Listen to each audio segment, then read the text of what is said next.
The lights dimmed inside the ballroom. Everyone turned toward the projector screen. My husband, Adrian, reached for my hands and smiled like he had just given me the greatest birthday surprise of my life. Then he leaned close, kissed my forehead, and whispered, "Happy birthday, Jasmine." The whole room applauded. Our friends were smiling. Our families were emotional. His coworkers looked impressed.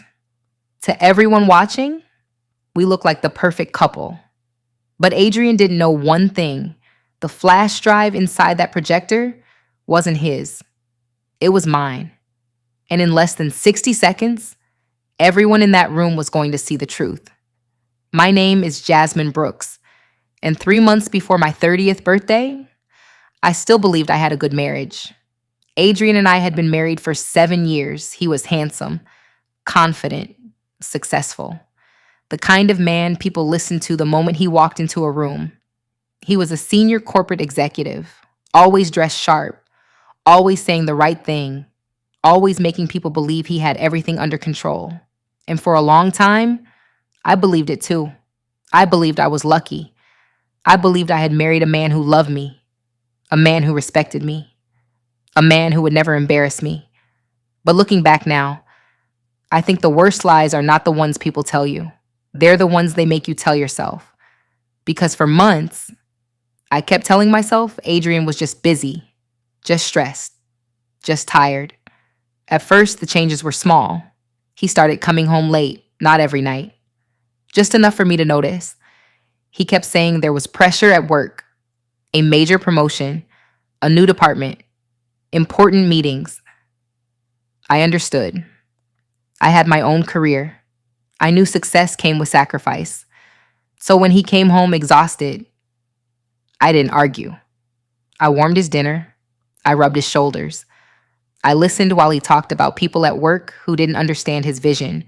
And I told him, "I'm proud of you," every single time. But then his phone started changing. Before, Adrian left his phone anywhere. On the couch, on the nightstand, in the kitchen.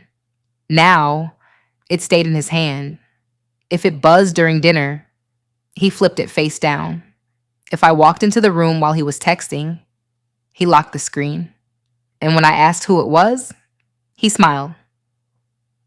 It's work. Always work. Then came the laptop. He had never cared if I passed behind him while he was working. But suddenly, the second I entered his office, the screen closed. Not slowly, not casually. Fast. Like whatever was on it could destroy him. One night, I stood in the doorway and said, "Adrian, is everything okay?"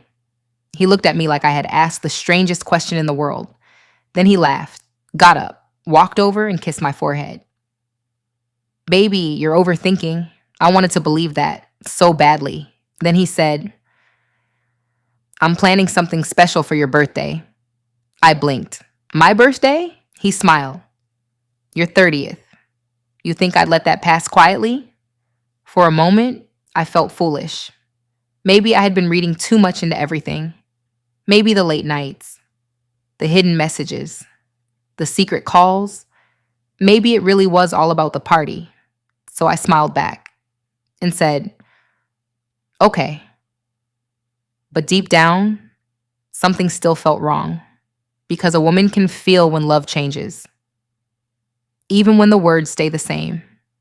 Adrian still kissed me good morning, still told me I looked beautiful, still held my hand in public. But something behind his eyes was gone. He was there, but not with me.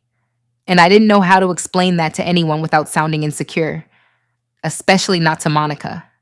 Monica Reed had been my best friend since childhood. She was at my wedding. She stood beside me in a satin bridesmaid dress and cried when I walked down the aisle. She knew everything about me, my fears, my dreams, my marriage.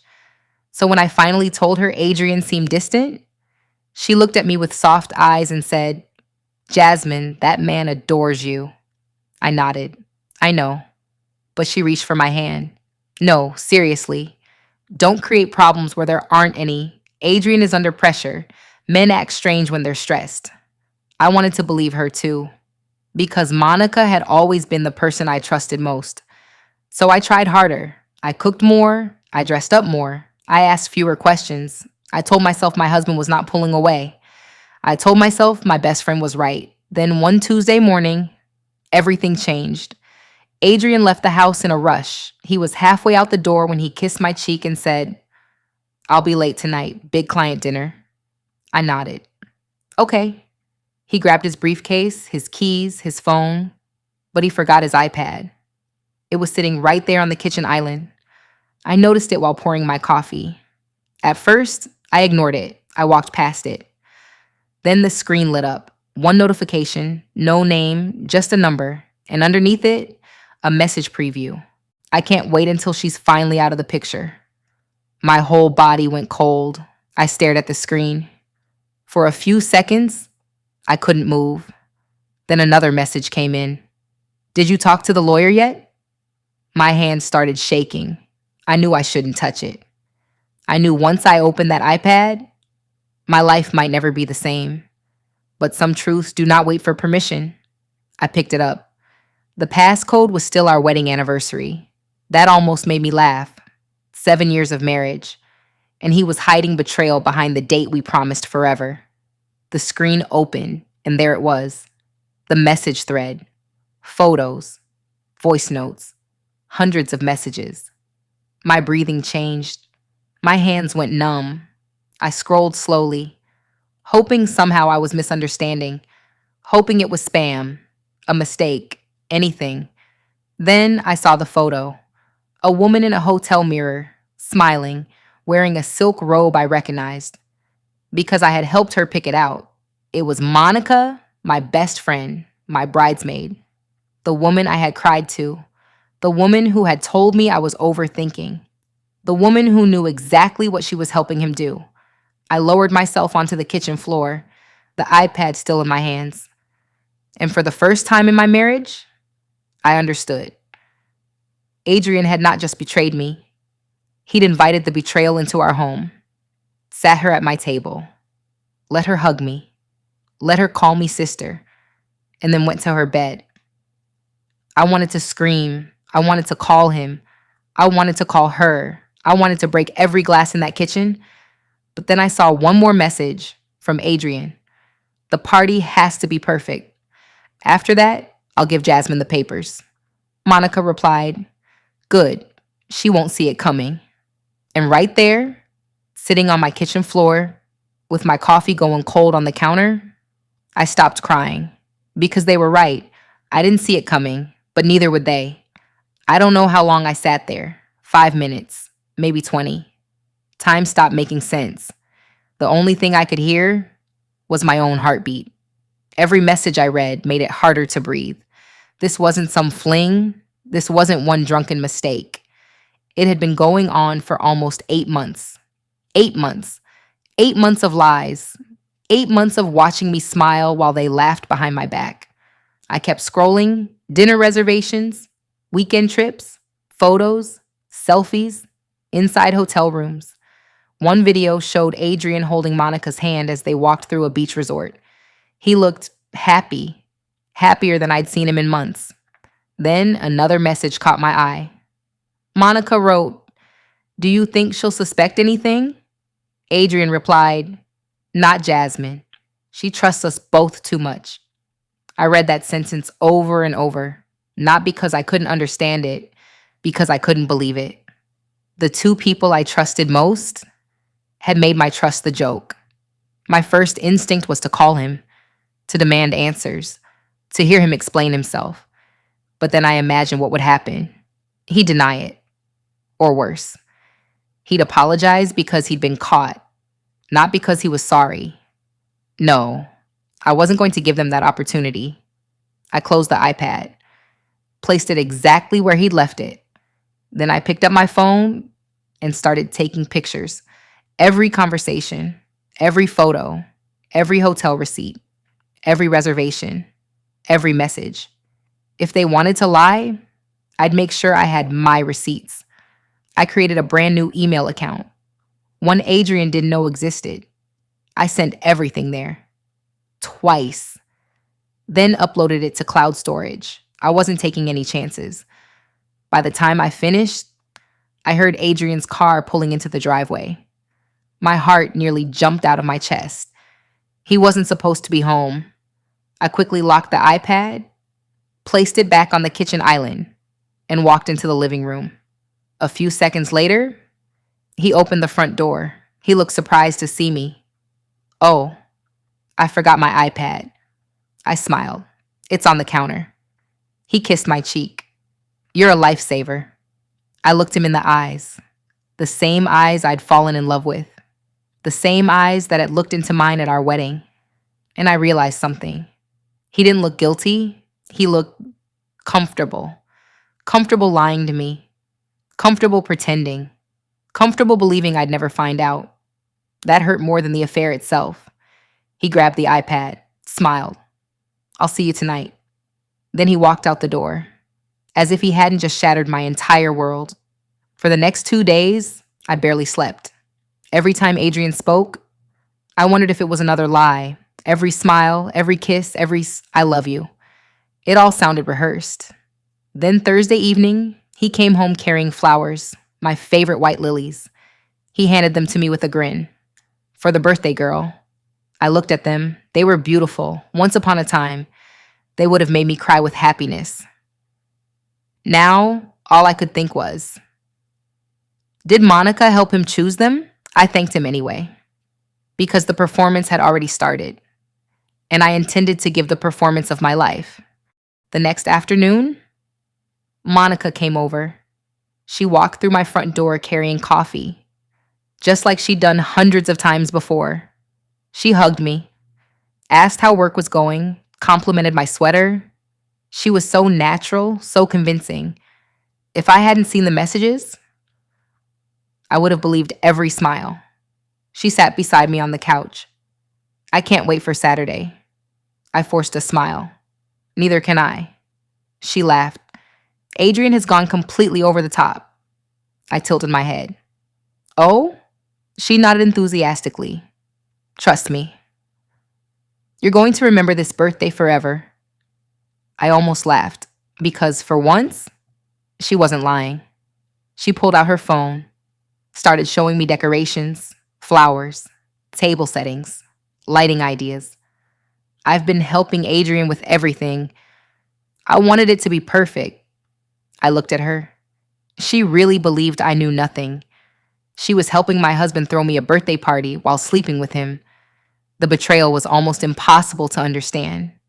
When Monica finally left, I stood at the window, watching her get into her car. She waved. I waved back. Then I whispered to myself, "You better enjoy Saturday, because after that, you'll never be able to look me in the eye again."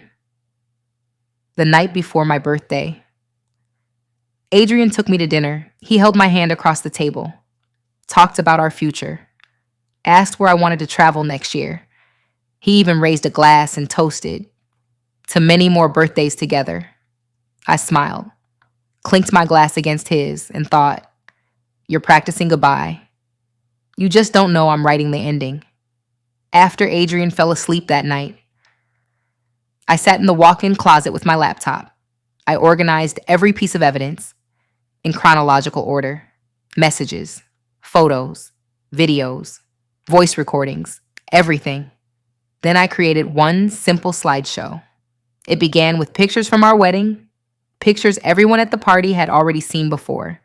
Then, at exactly the right moment, the slideshow changed. No dramatic music, no special effects, just the truth. Raw, impossible to deny. I saved it onto a brand new flash drive, held it in my hand, and whispered, "This is your birthday gift, Adrian." I didn't sleep that night. Instead, I watched the sun rise, knowing that by this time tomorrow, my marriage would be over. But I also knew something else. For weeks, Adrian and Monica had been planning the perfect birthday. They thought the night would end with champagne, cake, and divorce papers. Instead, it would end with the one thing neither of them had planned for: the truth. Saturday evening arrived. The Grand Regency Hotel had never looked more beautiful.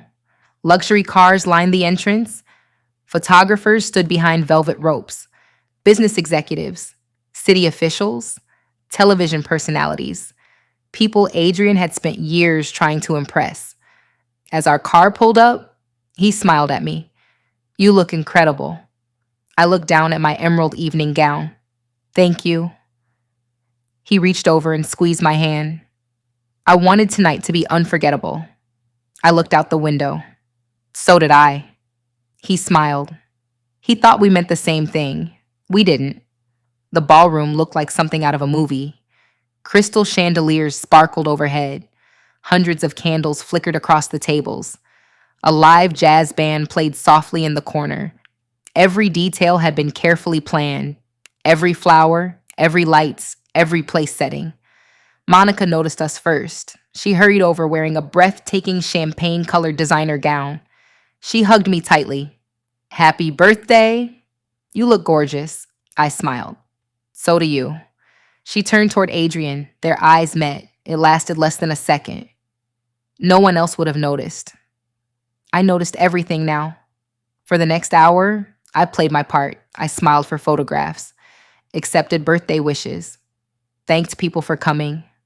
I laughed at jokes, complimented dresses, shook hands with strangers. Inside, I felt absolutely nothing. I kept reminding myself, just a little longer. Across the room, Adrian was in his element, laughing, shaking hands, introducing himself to people who could help his career. Watching him, I finally understood something. He didn't just love success. He needed people to believe he was successful. Image was everything to Adrian. Tonight, that image was about to disappear. Monica handed me a glass. "To 30. I raised mine. "To honesty." She smiled. "I'll drink to that." I almost felt sorry for her. Almost. A few minutes later, someone tapped a spoon against a champagne glass. The room grew quiet. Adrian stepped onto the stage. Perfect tuxedo, perfect smile, perfect husband. He picked up the microphone. "Ladies and gentlemen, thank you all for being here tonight. I know everyone says they married their best friend, but I actually did." People laughed. He looked over at me. When Jasmine walked into my life, everything changed. She believed in me before anyone else did. She stood beside me when all I had was ambition. And tonight, I wanted to celebrate the incredible woman who made all of this possible. People applauded. Some even wiped away tears. I remembered hearing those same promises on our wedding day, back when they still meant something. He held out his hand. "Come here, birthday girl." The room clapped as I joined him. He kissed my cheek, wrapped an arm around my waist, then looked toward the audiovisual technician. "I've put together a little slideshow. Our journey. I hope everyone enjoys it." The lights dimmed. The ballroom became silent. Adrian smiled confidently. He had absolutely no idea. The flash drive inside that projector wasn't his. The first photograph appeared. Our wedding day. Guests smiled. Then another. Our honeymoon. Another. Our first apartment. People laughed as childhood photos appeared. Everything looked exactly like the kind of slideshow Adrian had promised. He relaxed. Monica relaxed. I watched both of them, waiting. Then the screen went black. For just 1 second, Adrian frowned slightly, probably thinking the projector had frozen. Then the next image appeared. A hotel room. Adrian kissing Monica. The ballroom went completely silent. No one moved. No one spoke. Adrian stared at the screen, confused, then horrified. "What?" He turned toward the technician. "What is this?" Another image appeared. Another hotel. Another kiss. Another embrace. Then screenshots. Hundreds of text messages. "I miss you. I can't wait until she's out of the picture. I wish we didn't have to pretend." Gasps echoed across the ballroom. Someone dropped a champagne glass. It shattered across the marble floor. No, Adrian shouted. This isn't mine. He rushed toward the technician. Turn it off. Turn it off. The technician froze. I don't know how. The slideshow kept going. Adrian and Monica laughing together on a beach, holding hands, planning vacations, talking about their future. Then, one final screenshot filled the screen. Adrian's message. After the party, I'll finally give Jasmine the divorce papers. Monica's reply. She'll never see it coming. The room erupted. People whispered. Others simply stared. No one looked at Adrian with admiration anymore, only disbelief. Monica stood frozen. Her face had gone completely pale. She slowly backed toward the ballroom exit. Someone recognized her. Wait, isn't that Monica? Another voice. Her best friend? Another. Oh my God. She covered her face and hurried out of the ballroom. Adrian turned toward me. His voice barely worked. Jasmine, please, I can explain. I looked at him quietly. No, you really can't. He reached for my arm. I stepped away. For the first time in 7 years, I didn't let him touch me. The ballroom remained silent. Every eye followed me. I walked slowly onto the stage, picked up the microphone, looked around the room. Then I looked at Adrian. I want to thank everyone for coming tonight. My voice never shook. I know Adrian promised you a slideshow about our marriage. I glanced back at the giant screen, then smiled sadly. I think that was the real slideshow. Silence. Not a single person moved. I took one last look at Adrian, the man I had loved, the man I thought I knew. Then I quietly said, "Happy birthday to me." I placed the microphone on the podium, turned around, and walked out of the ballroom. The ballroom doors closed behind me. For the first time all evening, everything was quiet.